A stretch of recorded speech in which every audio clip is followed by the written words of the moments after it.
आज भारत में consumer price index या इन्फ्लेशन की बात करूँ तो 6% है और ये कंसिस्टेंटली इतने सालों से 6% के करीब ही है।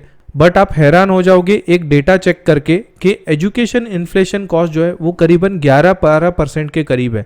इसका मतलब ये है कि आने वाले 6-7 सालों में हर बार एजुकेशन का कॉस्ट जो था वो डबल हो जाता है। अगर पहले आज से 6 साल पहले प्री प्राइमरी स्कूल की फ़ीस अगर 50,000 से 1 लाख थी तो आज आने वाले टाइम में ये फ़ीस हो गई है करीबन 2 से 5 लाख और फ्यूचर में ये इसी तरह से बढ़ते हुए दिख रही है। तो क्या हम हमारे बच्चों के लिए एजुकेशन गोल को प्लान कर रहे हैं?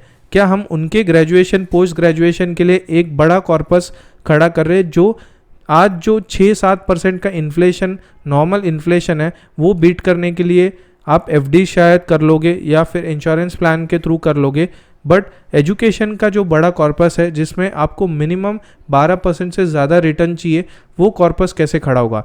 उसी के लिए आज मैंने ये वीडियो बनाया जिसमें यूनियन म्यूचुअल फंड ने एक चिल्ड्रन फंड बनाया है जिसमें आपका पैसा जो है निफ्टी 500 इंडाइसेस पे पैसा लगने वाला है, एस&पी इंडेक्स के ऊपर पैसा लगने वाला है, जिसमें आपको टेंशन नहीं होगी कि कौन से स्टॉक्स पिक करने हैं, मिड कैप से ले लूँ, लार्ज कैप से ले लूँ। ये सारी चीज़ें ये 3 बेस्ट फंड मैनेजर्स यूनियन के कंट्रीब्यूट करेंगे, स्क्रीनिंग करेंगे और फिर पोर्टफोलियो एलोकेशन करेंगे। तो चलिए फंड के बारे में कुछ डिटेल्स आपको बता देता हूँ। तो यहाँ पे आप देख सकते हो यूनियन चिल्ड्रन फंड, ये फंड का नाम है और ये फंड में आप देख सकते हो कि रिस्क लेवल हाई दिया है, मतलब इक्विटी बेस्ड रिस्क होने वाला है। यहाँ पे minimum investment in equity will be 65%, बाकी का जो है डेट में रहने वाला है। S&P 500 TRA बेंचमार्क से इसको कंपेयर किया जा सकता है, उसके बारे में भी बात करेंगे। की फीचर्स, इस फंड के अंदर जो स्टॉक सिलेक्शंस है ऑलरेडी फंड मैनेजर करने वाले, कॉन्सेंट्रेटेड पोर्टफोलियो रहने वाला है वेल डाइवर्सिफाइड स्टॉक्स का। एसेट एलोकेशन जो है इक्विटीज़ में रहेगा मेजरली। कैपिटलाइजेशन की बात करें तो यहाँ पे mid cap, large cap and small cap तीनों एरिया के स्टॉक्स को यहाँ पे कंबाइन करके एलोकेशन होने वाले। हार्दिक बोरा, संजय बेम्बलकर और परिजात अग्रवाल, ये तीनों जो है इस फंड को मैनेज करने वाले हैं। They are the old fund managers, इन्होंने काफ़ी टाइम से यूनियन म्यूचुअल फंड में काम किया हुआ है। बट एक खासियत चिल्ड्रन म्यूचुअल फंड की ये कि आपका म्यूचुअल फंड लॉक इन रहने वाला है 5 साल का।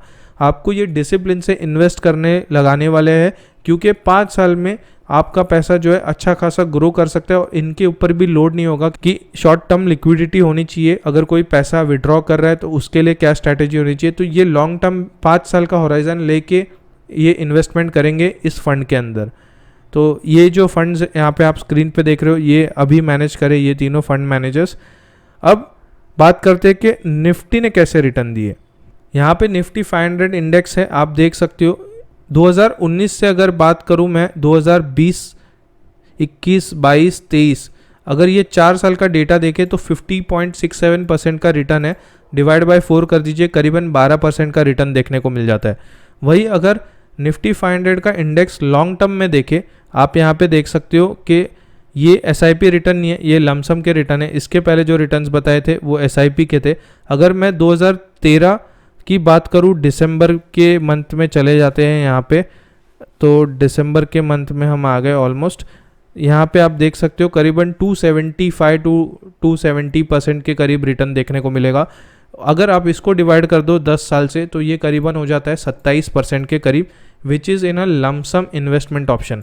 बट अगर आप लमसम नहीं भी जा रहे हो, SIP से भी जा रहे हो, तो एटलीस्ट 13-14% तो मिनिमम आप एक्सपेक्ट कर सकते हो इस फंड से। तो यही होराइजन है। और एक डेटा दिखा देता हूँ, तो ये निफ्टी का जो इंडेक्स है उसका NSE का यहाँ पे डिटेल इंडेक्सोग्राम है, जहाँ पे आप देख सकते हो इंसेप्शन से 12% का रिटर्न दिया है, मतलब 11% का जो इन्फ्लेशन है उसको बीट कर रहा है आपका निफ्टी 500 TRA। और ये एक डेटा यहाँ पे NSE के द्वारा पब्लिश्ड है जिसमें मेजर सेक्टर्स जो है finance, IT, oil and gas, consumer goods हो गए, ऑटोमोबाइल हो गया, हेल्थ केयर हो गया एंड कैपिटल गुड्स, इन्होंने कंट्रीब्यूट किया हुआ है। और मेन जो कंपनीज़ है HDFC bank, Reliance, ICICI, Infosys, ये टॉप हैवी वेट कंपनीज़ है इस फंड के अंदर। तो ये निफ्टी 500 कंपनीज का फ्री फ्लोट मार्केट कैपिटलाइजेशन आपको बताया, तो इसने भी 12% का रिटर्न दिया है। बट जब यहाँ पे स्पेसिफिक स्टॉक सिलेक्ट करेंगे तो हो सकता है कि हमको 12 से ज़्यादा का रिटर्न देखने को मिले। अब बात करते कि प्लान कैसे करना है। अब मैंने यहाँ पे एक एजुकेशन प्लानर का कैलकुलेटर ओपन करके रखा है। आप देख सकते हो कि मैंने यहाँ पे अमाउंट डाला है 20 लाख। अगर आज MBA करना है मेरे बच्चे को तो 20 लाख लगेंगे। एंड एज ऑफ चाइल्ड मैंने अगर 4 इयर्स पकड़ रखा है एंड हायर एजुकेशन को 16 साल अभी लगने वाले। Current saving 0, inflation rate of education 11% and expected return अगर 14% है, तो इस कैलकुलेशन के हिसाब से मुझे आज से 16 साल बाद 1,06,00,000 रुपये लगने वाले। और यहाँ पे मुझे मंथली SIP 14,810 रुपये की SIP हर महीने मेरी होनी चाहिए, तब जाके मेरा ये मोटा कॉर्पस खड़ा होगा। तो इस तरह से आपको अपने बच्चे के एजुकेशन के लिए प्लान करना है।